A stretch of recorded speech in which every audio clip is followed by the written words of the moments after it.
دوسری چیز جس سے کہ انسان کے اوپر اللہ کی رحمت برستی ہے اس کو کہتے ہیں استغفار. استغفر اللہ ربی من کل ذنب واتوب الیہ. قرآن مجید میں اللہ رب العزت نے حکم فرمایا واستغفر اللہ، استغفار کرو. ہمارے اکابر یہ معمول بتاتے ہیں روزانہ، استغفر اللہ ربی من کل ذنب واتوب الیہ.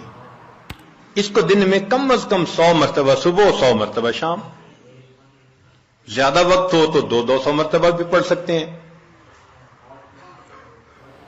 مگر جب پڑھ رہے ہوں تو ذرا اپنے گناہوں پر ندامت بھی دل میں محسوس کریں.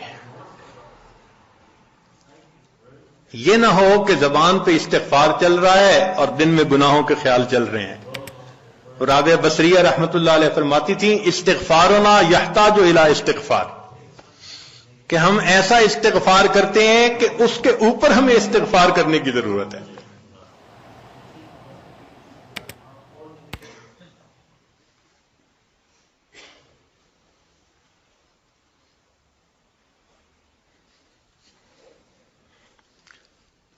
سبح برکف توبہ برلب دل پر از لطف گناہ.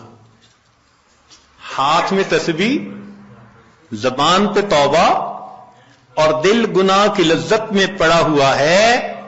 معصیت را خن میں آیت بر استغفار ما، میرے استغفار کے اوپر تو گناہ بھی کھڑا ہنس رہا ہے. تو ایسا استغفار نہ ہو. صحیح ندامت کے ساتھ ہم استغفار پڑھیں تو اللہ تعالی کی رحمت برسے گی. دلیل قرآن عظیم الشان، بات پکی. اللہ رب العزت شاد فرماتے ہیں لولا تستغفرون اللہ لعلکم ترحمون. قرآن کی آیت.